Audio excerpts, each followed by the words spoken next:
Mayor Mendenhall, thank you so much for joining us to talk about all of the things going on in the city lately. The first question I want to ask you is, can you kind of bring us up to date about what's been going on and what the city's response has been? Yes, there have been at least dozens of protests almost daily, probably to the large extent 7 days a week over the last several weeks since the murder of George Floyd. And we have seen people come out to protest who I think many have not protested before, that they have been inspired to stand with our neighbors and our communities who are demanding change. And at the tip of the spear of change is police reform, police policies, and police culture. But I'm grateful that the dialogue is also recognizing all of the other systems, and many of which fall under the city's ability to affect change, from housing access and transportation access, economic stability for individuals and families, education, access to fresh food. There almost isn't a system that we could talk about that doesn't have some underlying flaws or very explicit outlying inaccess for portions of our community, particularly people of color. You've been to some of the protests, and I imagine you've been doing a lot of listening at those protests. What have you been hearing, and what does that sort of mean for the steps the city's going to be taking? Like, if you could talk about your experience and what you heard. Yeah, I have been to a few of the protests, and I've heard quite a spectrum, I think, as you hear if you go to any vibrant protest. But overall, and also in addition with our public hearings, which have been the most well attended, or at least well spoken at public hearings going into the next day sometimes, we're hearing time and again that they want significant change, they want it quickly. People want a defunding of the police to the tune of $30 million. These are people that I'm hearing at the protests and in the public hearings again. And some people now calling for the abolishment of the police department, which is sometimes referred to by people speaking in reference to Camden or what Minneapolis is currently doing. I think it's also important that we recognize the cities who have abolished their police departments end up rebuilding a new one. So it's not that there is no police, but that there's a significant shift in the department itself and the way policing happens. When we listened to Chief Brown, and I think there's probably been more interviews with Chief Brown than with me, because he, as the leader of the police department, will set that tone for whether or not the change can happen, will happen, and how deep into the policy the department is willing to go. I'll tell you, as the mayor, we're willing to unpack every piece of policing policy, and we're putting together a commission to help us do that. When you hear protesters talk about defunding the police, it's sort of people don't quite understand what that looks like. What do you hear when they say that, and what do you think that means from a policy standpoint from the city, moving forward? Yeah, we've had really articulate people come to give the public comment, and in my 7 years or so in City Hall, I've sat through hundreds, maybe thousands of public hearings. I've been very impressed with the stories and the communication by the people who've been speaking their voice in the last few weeks about this. The 30 million, although there's always a request to invest more in social programs and affordable housing and transit access, there's also some requests for us to fund more of things that we don't fund at all, like teacher salaries and schools. But I think, the intention is very clear. The 30 million and why that's a number itself hasn't really been explained. We know that in Los Angeles with Mayor Garcetti, that they're looking to do a pretty significant, over $100 million reduction to their police department. It actually accounts for less than 7% of their total police budget. 30 million, on the other hand, here in Salt Lake City would be more than a third of our police budget. And that number has never really been explained. I don't see that the city council has any interest in making a cut like that to the police budget. I don't know that they will make a cut whatsoever, but they're in those discussions as they go through the budget right now.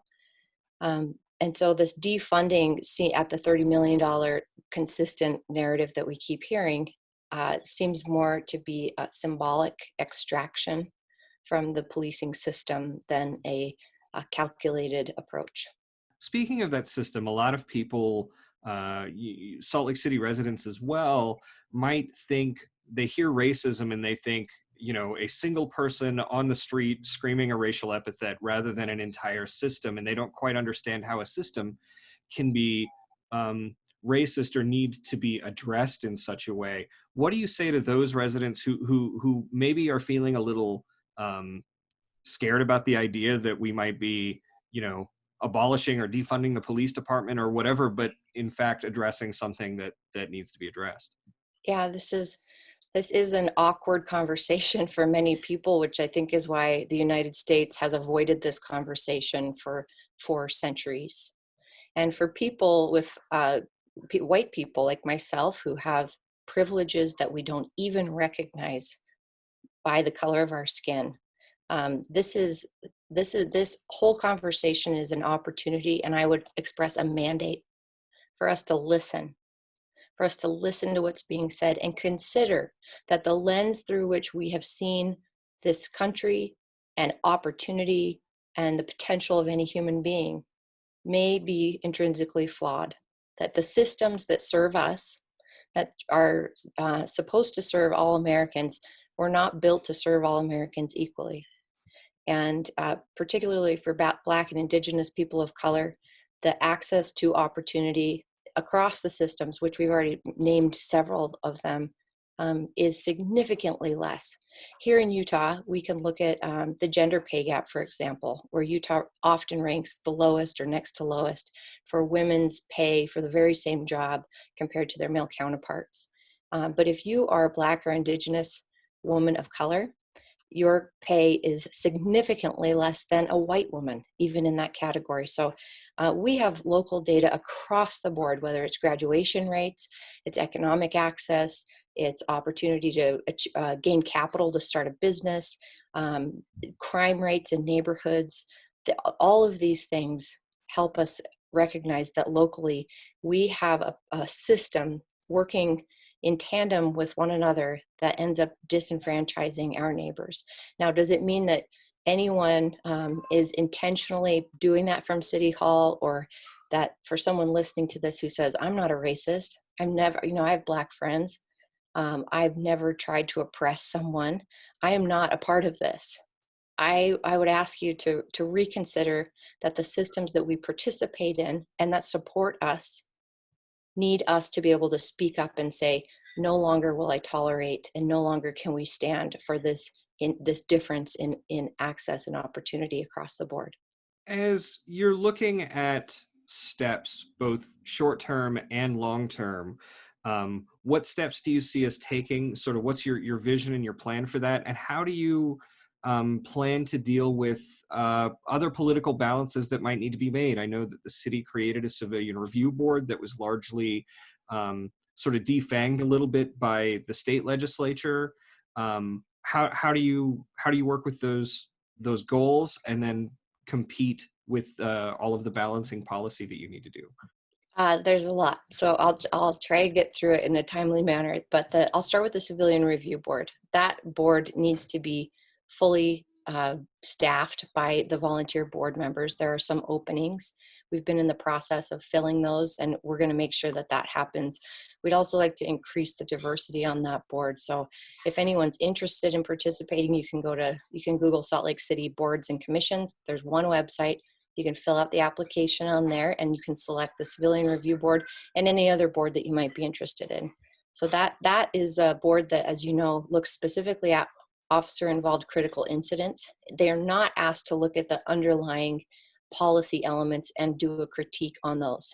Therefore, we're creating a new commission that will look at equity in policing policy. This first launch of it will be a big lift, and we'll be hopefully staffing it with a professional facilitator and have a very broad conversation. I think the future shape of that commission will probably look more like the boards and commissions in terms of numbers of people.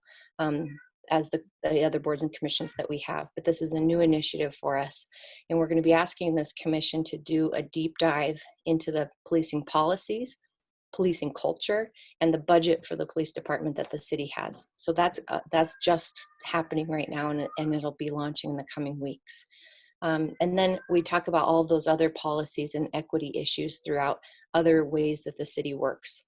We did receive the funding from the council back in March to do a citywide equity plan. And that is an RFP we're putting together right now. That will be an invitation to the community who wants to participate to help us examine how do we function as a city corporation, from our job applications and hiring practices to what we consider successful candidates and how we do promotions within the city, all the way to our public outreach, funding within the community, who is invited to the table, and what are the barriers that are keeping others from getting there? How do we resolve those barriers? So that citywide equity plan will be coming in the coming months as well. There's a lot of work ahead of us. This is just a snippet of it, but we invite people to participate with us and know that I'm up for this work. I know that our city council is up for this work too, and we can make a seismic change to the way we function as a city and our inclusion and belonging for all of our residents. Is there anything you'd like to say to the people of like the residents of Salt Lake City, just sort of generally about this situation and the protests and the just the nature of the situation? Yeah, Salt Lake City's been through a lot in the last several months, with pandemics and earthquakes and some civil unrest and protests at this point going on. But Salt Lake City is a tough people. We are also an inventive and a curious and a creative people. And our front yard as a state has always been Washington Square. That's where protests and rallies happen, and we welcome that. We welcome people helping affect change and having their voices heard. I encourage Salt Lakers to not be afraid of what's ahead of us, to engage, and to let their voice be heard, no matter what their opinion is on this. It's going to take all of us coming together to make the change that affects everyone better.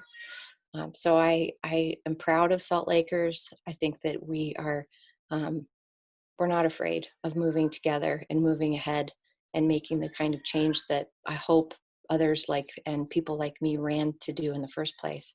The mandate that's ahead of us and that's being offered to us is exciting.